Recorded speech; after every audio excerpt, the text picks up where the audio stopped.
welcome back to our daily program of Dialogue. The 2018 Shangri-La Dialogue puts fresh focus on security in the Asia-Pacific and Indo-Pacific as the regional situations evolve.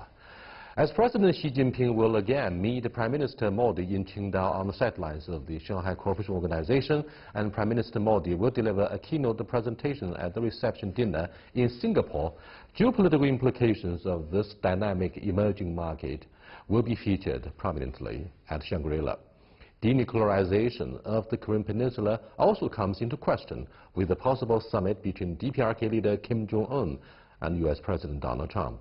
Male-to-male ties between the U.S. and China will make headlines as usual. To discuss these issues and more, I'm very happy to be joined here by Sr Col Zhou Bo from the Office for International Military Cooperation of the Ministry of National Defense. That's our topic. This is Dialogue. I'm Yang Rui.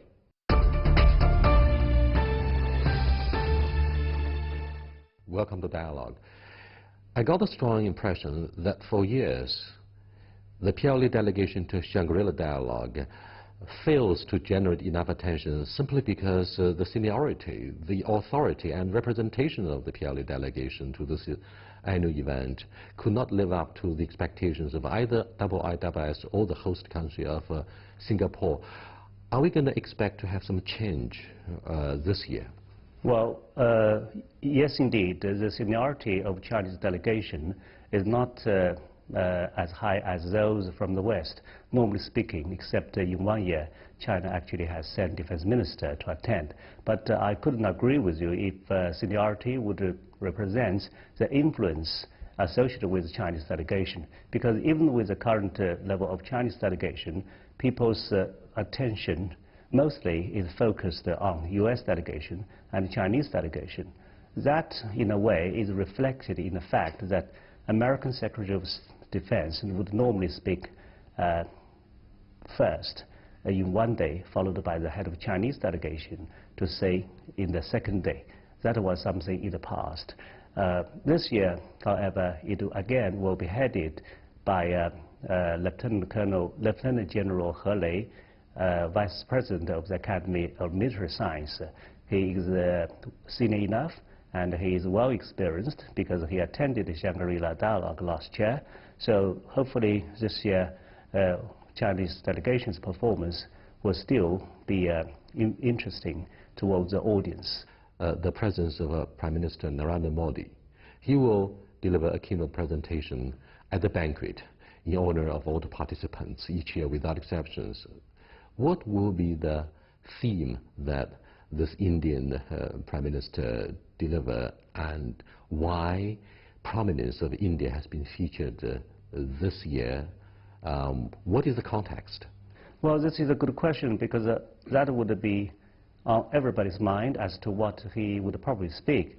But from Chinese point of view, and given the fact that he and my President Xi Jinping had an informal meeting in Wuhan, so I would assume he probably would touch upon China-Indian relationship with more or less a rosy picture about the future. Because people always talk about how important China-US or China-Russia relationship is. But actually, I would equally argue that the China-Indian relationship is also extremely important in that if we put the population of two countries together, it's around 40% of the world. And if we put the two economies together, it's almost 20% of the world. So that definitely is among the most important bilateral relationship in the world. And people around the world seem to be caught unprepared by frequency of the summit meeting between Modi and his Chinese counterpart, President Xi Jinping. They met in Wuhan, and they're going to soon meet in Qingdao on the sidelines of the SCO, or Shanghai Cooperation Organization. Why, since the Doklam crisis of last year, the two major powers in Asia start to promote the level of their diplomacy so proactively, and so much attention has been attached to the agenda that's shared by leaders of the two sides? Well, I'm happy you mentioned about the Doklam crisis, which in Chinese actually means the Donglang crisis.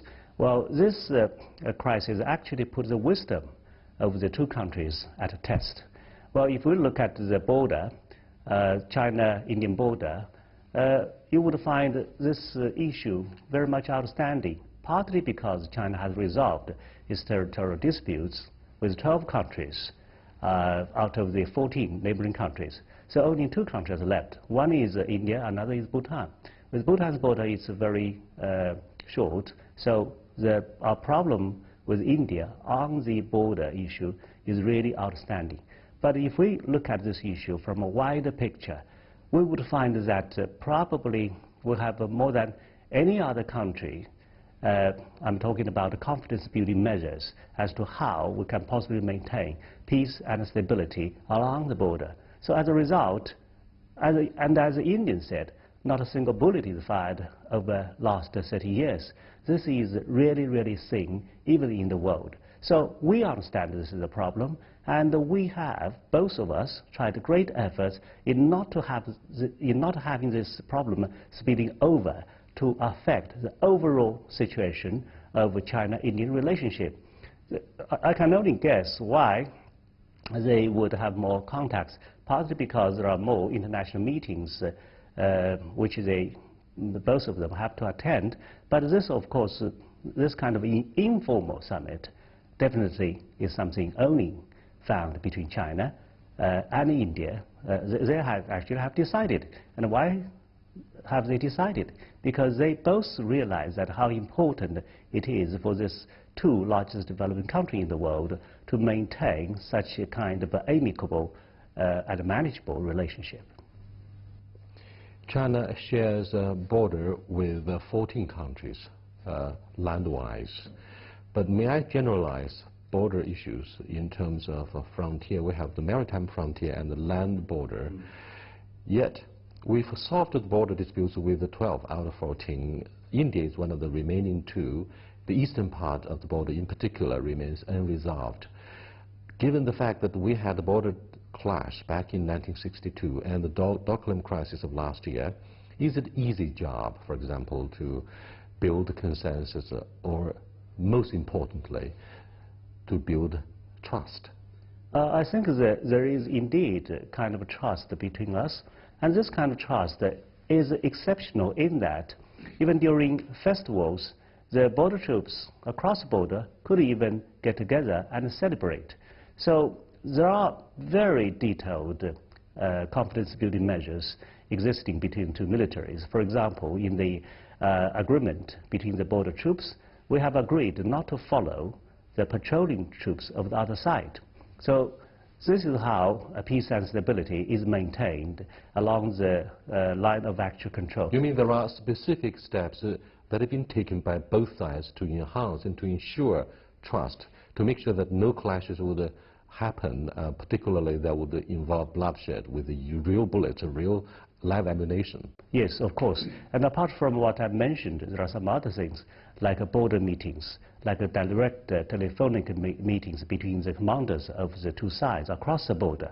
So it is through all these kind of activities, plus regular exchange of visits by border troops, that we have been able to manage the border to maintain peaceful.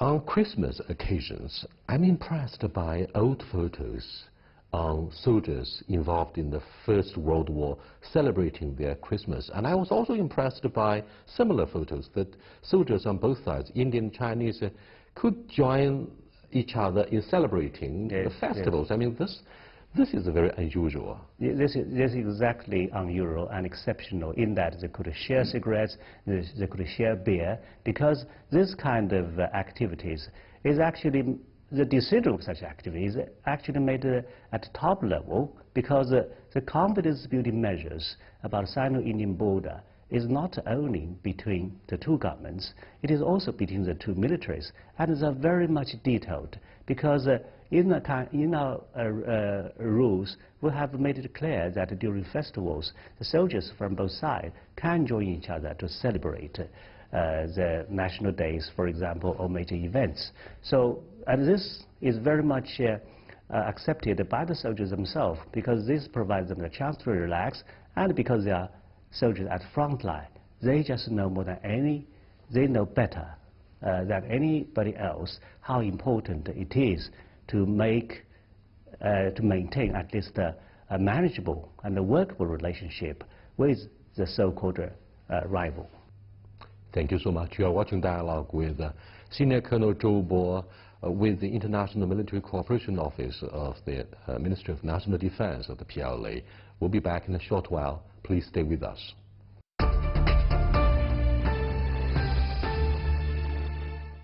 They say they need to protect the freedom of navigation and overflight. The military activity should not be taken as a freedom of navigation. Do you think, from virtuality to reality, the Chinese armed forces would turn the box office record of Wolf Warrior 2 and the Operation in the Red Sea into reality one day in the future? So these two films just show us that if in extreme situations, the PLA has to be brave enough to use force.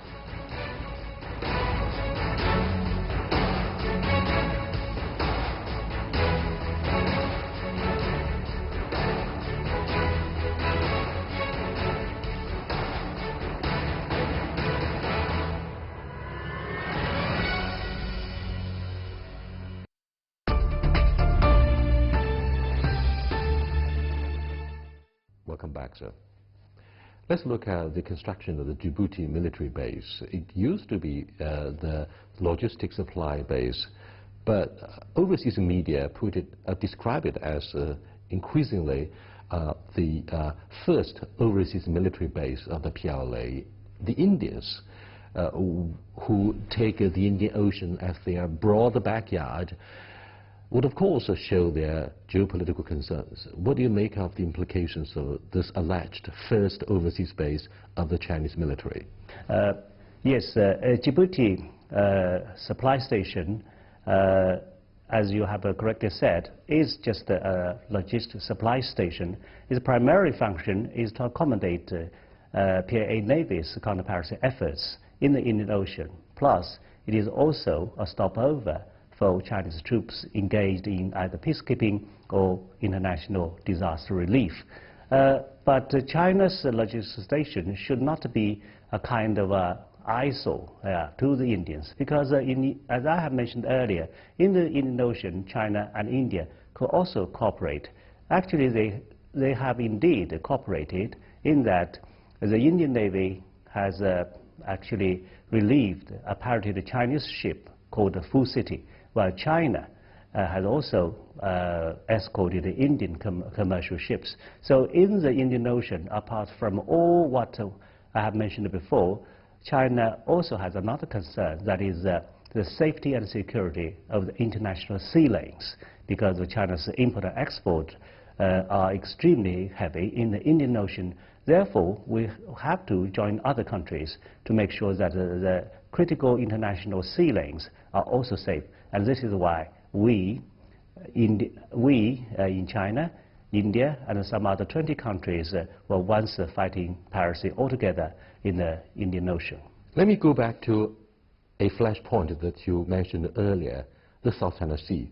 Not only have the two sides, the United States and China, discussed the weaponization of the outer space, the United States also accuses China of militarization in the South China Sea.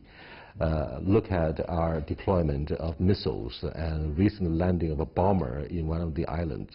They say they need to protect the freedom of navigation and overflight, and China allegedly violates the concerns of claimant countries in the South China Sea. What do you make of the U.S. concerns? Well, first of all, there are two different concepts. First of all, about freedom of navigation, I have said time and again that we in China and the United States have a disagreement over the exact definition of freedom of navigation.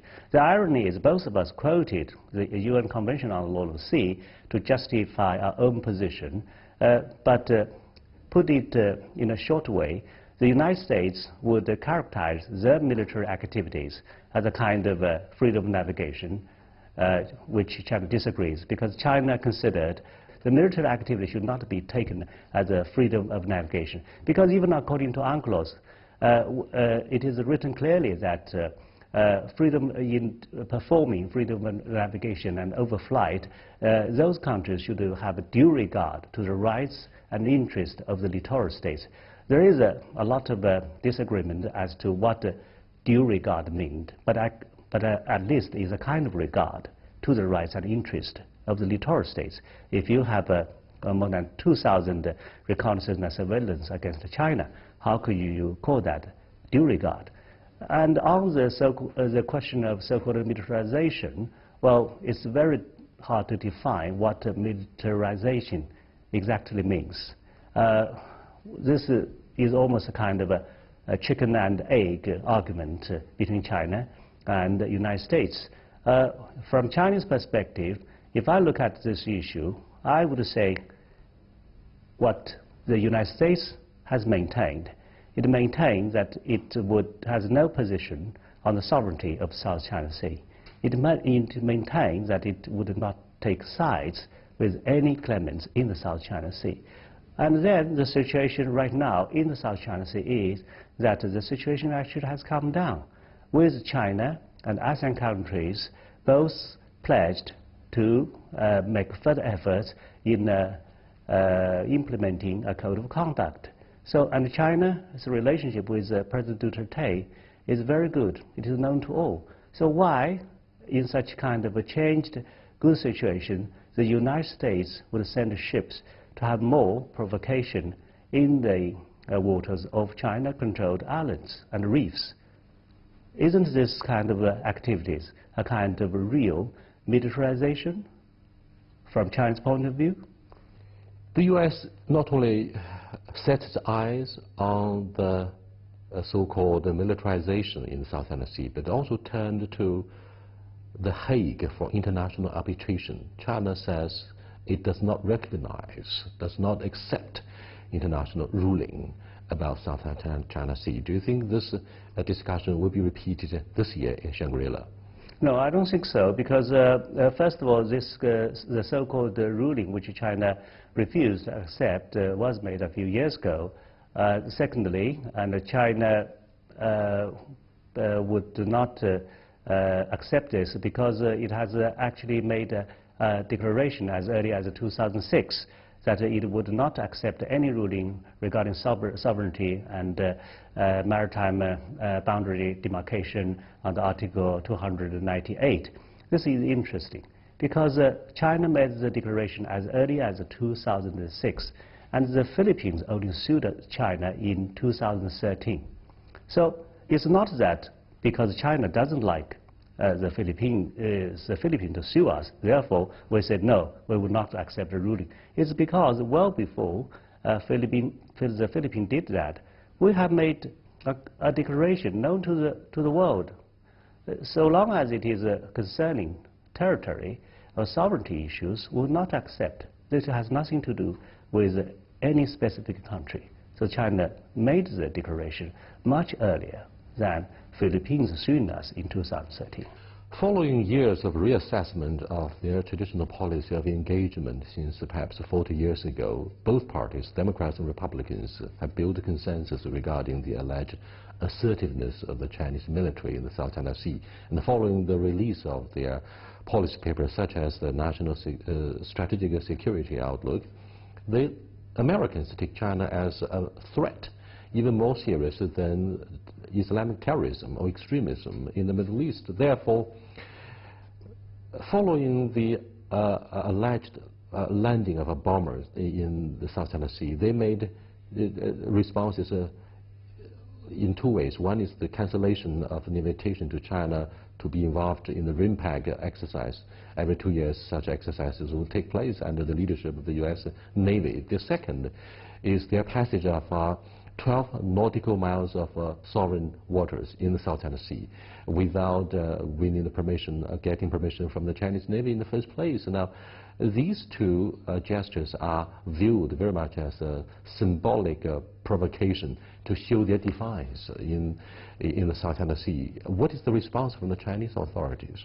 Well, first of all, we are strongly opposed to the United States describing China as a strategic competitor Actually, in the two reports published by the end of 2017 and early this year, China is considered even above Russia to be the top strategic competitors. But the reasons why China becomes such competitors are most ridiculous, as I have written and published in Financial Times. So they claim that China uses predatory economics to intimidate its neighbors. But the fact is, China is the best trading partner to 130 countries, including the United States. How can China intimidate 130 countries into its best trading partners? How can that be? The other claim is that China is trying to dispel the United States from Indo-Pacific region. How can China do that with only one supply station in Djibouti against hundreds military bases of the United States in both Indian Ocean and the Pacific Ocean?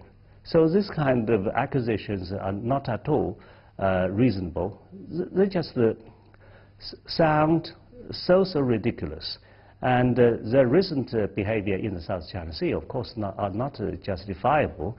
And I think the Ministry of Defense and Ministry of Foreign Affairs have all expressed the strong opposition to this kind of activities. They are not freedom of navigation exercise. They are just considered a kind of a provocation, indeed, a kind of militarization of the South China Sea, in my opinion. Around the world, observers have been following the process of PLA modernization, and President Xi Jinping showcases his vision and in restructuring the armed forces of the PLA. What can you tell the world audience about the message that China delivers to the world through the military build-up? Is it a threat? That's a very good question. Actually, over a month ago, I was invited by King's College London to just talk on that issue. Well, the roadmap of PLA is clearly defined in the 19th Congress report that we would become mechanized by 2020, basically modernized by 2035, and to become world-class military by mid-century. This is clearly defined. But what I want to say is, what makes China's PLA, the largest armed force in the world, different from others is that apart from its traditional role of safeguarding China's sovereignty and territorial integrity, we have to go a bit beyond that to look at the wider picture, that is the whole world. Because safeguarding sovereignty and territorial integrity is almost the same job for all the military, but China has huge interest overseas. If you look at all the countries in the world, you would find made in China everywhere. And China's national interests are not confined to just commercial products. They're everywhere. They're just, they include, as I mentioned before, import and export, investment, property, safety and security of Chinese national. And China even have assets in outer space.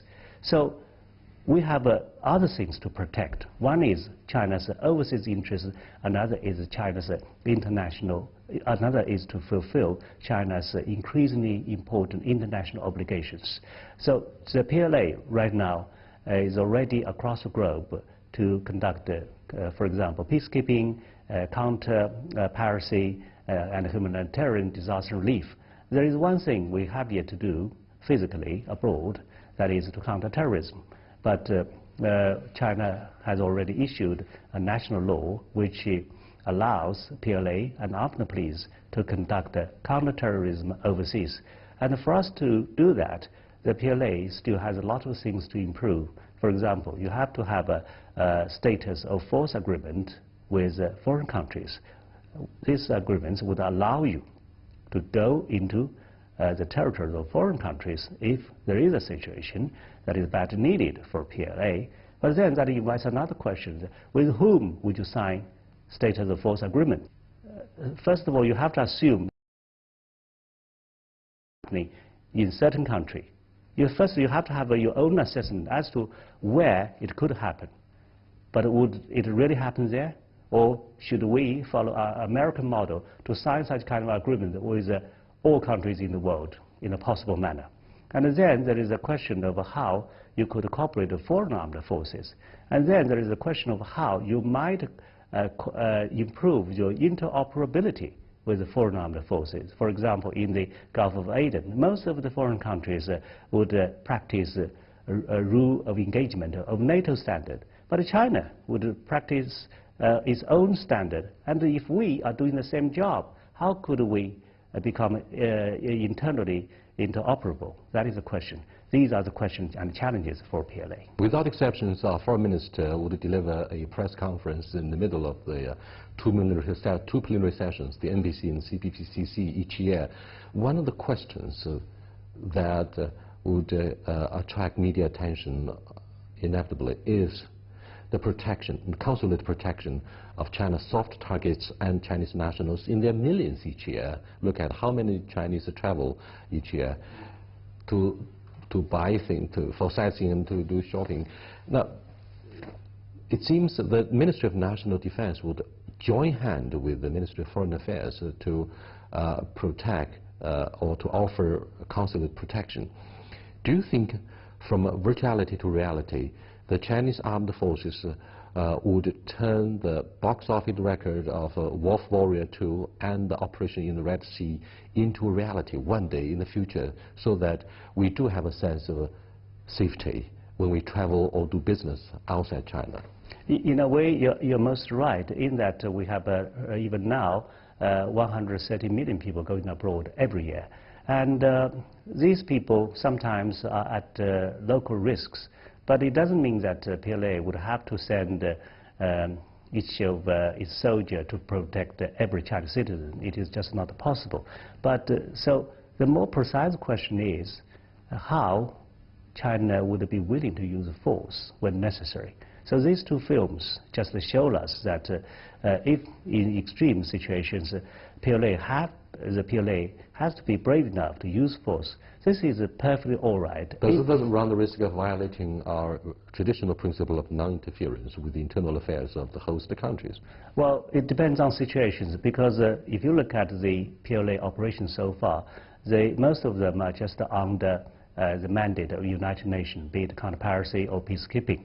A humanitarian disaster is a kind of humanitarian aid, which doesn't need UN endorsement. So for either peacekeeping or even for counter-piracy, there are dangers.